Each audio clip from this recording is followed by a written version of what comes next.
I'm a werewolf, and I think I'm afraid of my human girlfriend. I think I wanted it at first. Being a werewolf was such a chaotic, wild experience, constantly hanging on the edge of control, staring into the chasm of instinct and impulse, seeing how long I could teeter on the border of sanity. Melissa represented caution, discipline, and control. It had been like a sigh of relief, a release from responsibility to be on a metaphorical leash. She grounded me, policed me, made sure I kept my nose clean. It started out self-imposed. I chose to stay in for the nights, chose to stay human. I couldn't let her find out about my condition. And on top of that, she was the perfect excuse to get me out of the weekly, if not nightly, hunts my packs always dragged me along for. After a while, though, I'm not exactly sure when, it stopped being self-imposed. After holding back from my carnal nature for a short period of time, I began to crave it, but every time I decided to leave, my heart would start pounding. I start looking over my shoulder as I got ready, feeling guilty, and for some reason, apprehensive. These feelings strong enough to dissuade me from leaving. I remember the first time I saw Melissa standing in the threshold between the dining room and the kitchen, her hands on her hips, her eyes dull and calculating. My hand was on the doorknob, and she regarded me, frozen in that position, like an alpha would a pup who had taken more than his fair share of a kill. "Where are you going?" she asked. I swallowed, my mind searching for an explanation. I couldn't tell her I was a werewolf going to run with the pack. You're not leaving for the night, are you?" she said as her head leaned to one side, critically. It was a question, but it wasn't a question. As I turned my head to the side, my heart beat heavily in my chest. For a moment, indignation rose in me. I was a werewolf, a terrifying beast of the night. How dare that mere human instill such fear in me? My eyes happened to glance out the window, and I saw the empty trash bins still sitting down at the end of the driveway. Relief flooded me, and before I could think about what I was saying, I spoke. "Of course not. I just happened to see the trash cans out there. Forgot to bring them in earlier, so I figured I'd run out and grab them now." At that, Melissa's thin line of a mouth curled into a smile, and she nodded. My quest for trash cans had been approved. I turned away from her and opened the door, and that's when she said it, quietly, but loud enough for me to hear. "Good boy." Good boy. The hair on my arms stood up, and I paused in the doorway. My breaths became heavier as thoughts and emotions raced through me, but I shoved all the implications aside. The trash needed to be brought in. That was a few weeks ago, and now the leash felt more like a noose. Every rebellious thought I had, every time I tried to pull away, I felt this closing grip around my throat, as pulling away only tightened the knot. Eventually, however, the need to leave, the need to run, and to hunt was left so long unsated, it grew to match the feelings that held me back. Over the course of a few days, I built up the courage to confront Melissa, and on the night I told my pack I would join them, I approached her.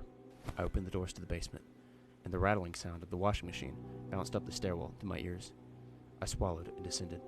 The basement was unfinished, and Melissa stood on the concrete floor in front of the washer and dryer, two shining white pieces of machinery in an otherwise gray and brown basement. A single incandescent light bulb with a pull string hung over Melissa's head like a one-dimensional halo, casting hard shadows about the room. I reached the bottom of the stairs and waited. She was finishing up, setting the dryer to run, and I didn't want to interrupt her. Finally, the dryer hummed to life, joining the running washing machine in a course of mechanical grumbles and clicks. Melissa heaved a basket of clean laundry up to rest on her hip, and she turned. "Oh, Terry, did you need something?" My voice caught in my throat, and I stared at her dumbly for a few moments. Her eyes narrowed at me, and a shiver ran down my spine. "Something the matter, Terry?" she asked. I cleared my throat and steeled myself. Some friends of mine were going out for the night, and I'd like to... I stopped as the noose tightened. Melissa's face hadn't changed, but somehow it had. Her gaze burned into me. I could almost feel my skin peeling and curling from the heat. My eyes fell away from hers and settled onto the basket weighing heavily on her hip. I took a step forwards and reached out my arms towards the laundry. Here, let me take that. I can carry it upstairs, so..." My voice trailed off as Melissa made no movement to allow me to take custody of the laundry basket. She just held her piercing gaze on me.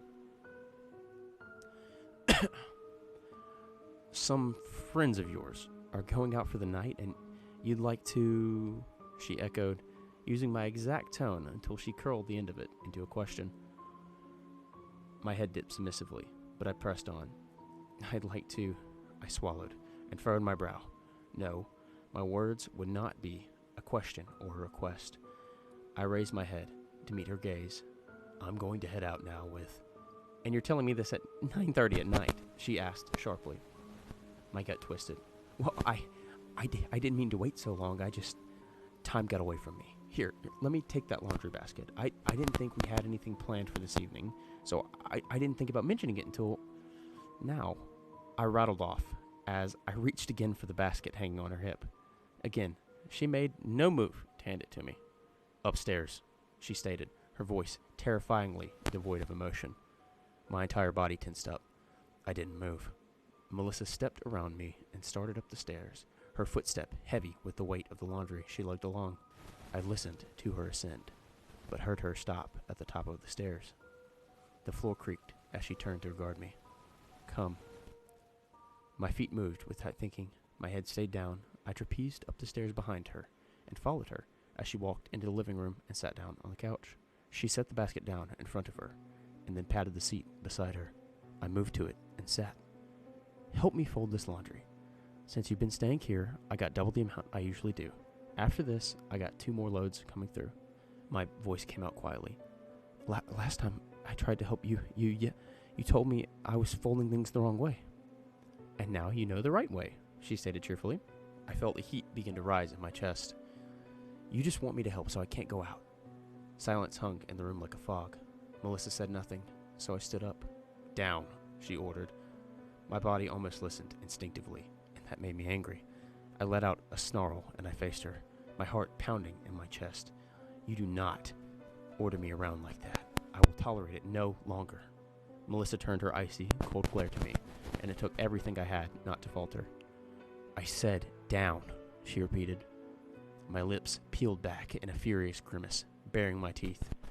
Who do you think you are? Melissa's lip twitched, and then her mouth creased into a frown. Don't push it, she warned me.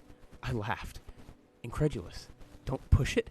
You've been pushing me around for weeks. I'm going out tonight, whether you like it or not. I stormed off towards the front door. Terry, stay. Melissa barked. I felt compulsion grip my chest, but it only infuriated me more.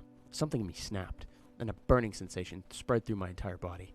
I was going to change. I couldn't stop it, and I was fine with that. I hunched over as my bones and muscles twisted and snapped and grew. I felt my face stretch into a pointed snout, and hair crawled through every inch of my skin. My teeth grew, my canines sharpened. My clothes ripped and parted into shreds. I let out a deep, guttural growl and spun to face Melissa. I would see fear in her eyes. I would see her in the same apprehension she instilled in me. I reveled in the thought of her shrinking away, terrified of my true form, but the woman was doing no such thing. Slowly, she rose and stepped away from the couch, regarding me with something like disappointment and perhaps a bit of pity. Rage overtook me, and I lunged at her with a snarl. Melissa stood her ground, and I stopped an inch from her face. There was no fear, no apprehension, no sense of mortal danger from her. I was several feet taller than her in my true form, and yet somehow she looked down on me. Her shape didn't change, but in my head she grew. She grew bigger than me. She was stronger than me. That's what her eyes said. That's what her posture told me, and I could not bring myself to argue. Sit, she commanded, her face twitching into a moment of grimace as she spoke. My jaw snapped shut, and I fell to my hindquarters. Melissa's hand curled into a fist, save her index finger, which pointed to the ground. Lay down. Defeated, I let out a slight whimper as I willingly collapsed to the floor, placing my chin on the ground at her feet. Now stay, she bid me, a hint of irresistible softness.